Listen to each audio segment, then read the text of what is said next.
ملنے والوں میں، دوستوں میں لڑائی جھگڑے کی آوازیں پھیلنا شروع ہو جاتی ہیں۔ ہسبینڈ بیوی کو پسند نہیں کرتا، بیوی ہسبینڈ کو پسند نہیں کرتی، اس کی وجہ کیا ہے؟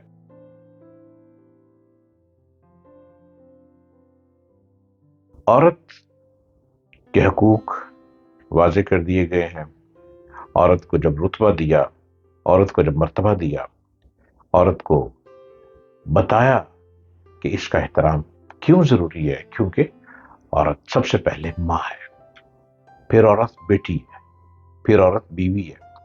تو یہ تمام رتبے اور اس کو عزت سے جو نوازا، وہ حضور صلی اللہ علیہ وآلہ وسلم نے نوازا۔ جہاں عورت پر انسانیت سوز سلوک ہو رہا تھا، وہاں اسے بھی اپنے دامن سے وابستہ ہونے کی سعادت بخشی، اسے خود سے بیعت فرمایا، اس کی رعایت کرتے ہوئے نماز میں کرت کو کم کیا، ان کی گفتگو کو سنا اور ان کے لیے تقریر کا وقت عطا فرمایا۔ رسول اللہ صلی اللہ علیہ وآلہ وسلم نے عورتوں کے لیے تقریر کا ایک دن مقرر فرما دیا۔ اس دن آپ صلی اللہ علیہ وآلہ وسلم ان سے ملاقات کرتے، انہیں نصیحت فرماتے اور اللہ تعالیٰ کے احکام ان کو بتاتے ہیں۔ جہاں گھر میں اس کی نہیں سنی جاتی تھی، وہاں انتظامی ذمہ داریوں پر تقرری فرمائی، عورت کی تقرری فرمائی۔ جہاں اس کی شادی میں اس سے اجازت نہیں لی جاتی تھی، وہاں رشتے میں مشاورت کا حکم دیا، اس سے مشورہ کرنے کا حکم دیا، پسند ناپسند کا اختیار اس کو دے دیا، اس کے لیے اس کی شایان شان مہر کا حق مہر کا حکم دیا۔ اگر شوہر اس پر ظلم کرتا ہے اور اس کے حقوق ادا نہیں کرتا تو اسے خلا کا حق دیا، اسے بیوہ یا طلاق یافتہ ہونے کے بعد بھی در بدر ہونے نہیں دیا، بلکہ عقد ثانی کی اجازت عطا فرمائی اور اس کی اولاد کو اس کے ساتھ حسن سلوک کا پابند فرمایا۔ یہ تمام سسٹم میرے آقا رحمت اللہ عالمین حضرت محمد مصطفیٰ صلی اللہ علیہ وآلہ وسلم نے یہ قانون بنائے عورت کے احترام کے لیے، اور ہم سب کو عورت کا احترام کرنا ضروری ہے، ہم سب کو اس کا ادب کرنا ضروری ہے۔ اور اب تو عورت بہت مردوں کے شانہ بشانہ کام کر رہی ہیں، اب تو بہت ذہین اور عقل مند عورت پائی جاتی ہے۔ عورت کو علم دے دی، عورت کو تعلیم دے دی، عورت کو بصیرت عطا فرما دی، عورت کا ویژن بہت فاسٹ ہو گیا، عورت چاند پر بھی ہو آئی، عورت نہ جانے کتنے کاموں میں مل کے کام کرتی ہے، اور حقوق نسواں کا احترام سبھی پہ ضروری ہے۔ نشہ پلا کے گرانا تو سب کو آتا ہے، مزہ تو جب ہے گردوں کو تھام لے ساکی۔ عورت کا احترام ہم سب کو کرنا چاہیے، پوری دنیا میں آپ جہاں بھی ہیں، جہاں جہاں تک میری آواز اور میری ویڈیو پہنچ رہی ہے، آپ مجھ کو سبسکرائب کریں، ڈاکٹر جلیل اسلم آفیشل، اور آپ بھی یقیناً اس بات سے سہمت کرتے ہوں گے کہ عورت کا احترام کتنا ضروری ہے۔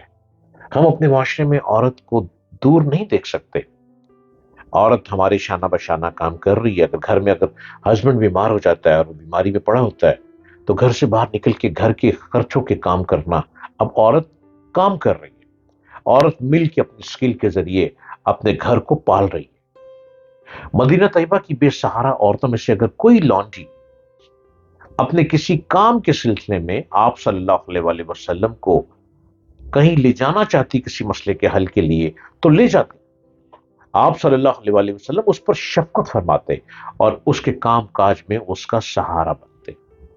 میرے آقا کی کیا شان! تمام مخلوقات پر احسانات کی طرح مصطفیٰ کریم صلی اللہ علیہ وآلہ وسلم کہ کائنات کی جملہ خواتین پر بھی اس قدر احسانات ہیں کہ جن کا شمار نہیں کیا جا سکتا۔ آج ہمارا معاشرہ اجتماعی ذلت کی جس پاتال کی طرف تیزی سے لڑک رہا ہے، اس میں ہماری خواتین کا بھی بہت زیادہ حصہ ہے۔ اللہ کریم نے انہیں شمع محفل نہیں، چراغ خانہ بنایا ہے، لیکن انہیں شمع محفل بننا بہت پسند ہے۔ اللہ تعالیٰ نے ان کی زیب و زینت کو ان کے شوہروں کے لیے خاص کر دیا، لیکن وہ گھروں میں تو میلی کچیلی کپڑے پہنے پڑی رہتی ہیں جیسے سوگے مرگ کا موقع ہے، اور جب وہ باہر جانا ہو تو یوں بن ٹھن کے نکلتی ہیں جیسے شوہر نامدار گھر میں نہیں بلکہ انہیں باہر ہی دیکھ سکتے ہیں۔ خواتین کو اپنا احترام خود کروانا ہے۔ آپ ہر طرح کا لباس پہنیں، ہر طرح سے آپ زندگی گزاریں، لیکن اپنے آپ کو اس طرح لپیٹ کے زندگی گزاریں کہ کوئی بری نگاہ آپ پر بلا وجہ پڑ ہی نہ سکے، اور کسی بری نظر کی ضرورت بھی نہیں ہونی چاہیے کہ وہ خواتین پر بری نظر ڈالیں، اس لیے کیونکہ خواتین احترام کے قابل ہیں۔ خواتین کو ایک اچھا لباس پہننا چاہیے، خواتین کو اچھے لباس سے میں رہنا چاہیے، اور اپنی بھی نگاہوں کو بہتر لے کے چلتی ہیں خواتین، لیکن ان کے اندر سکل آ چکا ہے۔ خواتین گاڑی بھی ڈرائیو کر رہی ہیں، خواتین موٹر بائک بھی ڈرائیو کر رہی ہیں، موٹر بائک بھی رائڈ کر رہی ہیں۔ خواتین کے اندر ایک اتنی سکل آ چکی ہے کہ وہ اب کمپیوٹر ٹیکنالوجی میں بہت ایکسپرٹ ہو چکی ہیں۔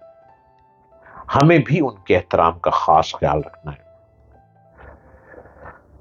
عورت کا احترام سبھی پہ لازم ہے۔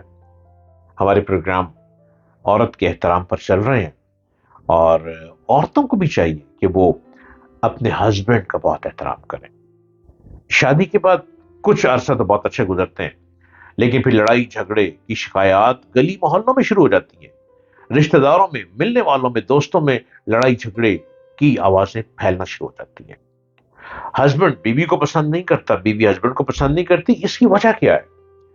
جبکہ ہمارے معاشرے میں دونوں کو نکاح کے بعد ایک گھر میں بٹھا دیا گیا، جب دونوں نکاح کے بعد میاں بیوی بن گئے، ایک ساتھی بن گئے، تو پھر لڑائی جھگڑا تو بنتا نہیں ہے۔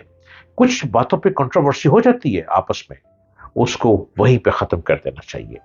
چیخنے چلانے سے معاملات حل نہیں ہوتے۔ چیخنے چلانے سے آپ اپنا غصہ اور روب تو دکھا سکیں گے، لیکن آپ کے چیخنے چلانے کی نفرت دونوں کے دلوں میں پیدا ہو جائے گی۔ عورت کے دل میں اپنے ہسبینڈ کی نفرت پیدا ہو جائے گی، ہسبینڈ کے دل میں عورت کی نفرت پیدا ہو جائے گی، اور یوں چیخنا چلانا دونوں کی بربادی کی طرف لے چلے گا۔ احترام سب سے پہلا اولین فرض ہے، اور احترام کے بعد پھر مل کے مشورہ کر کے زندگی کو اچھا گزاریں۔ دیکھیں کیسے رزق کی بارش ہوتی ہے، کیسے دولت کی بارش ہوتی ہے، اور پھر جو آپ کے گھر میں آپ کی اولادیں آ رہی ہیں، وہ اولادیں بھی آپ کا آپس کا احترام دیکھ کر بہترین ریسپیکٹیبل پرسنالٹی بن جائیں گے۔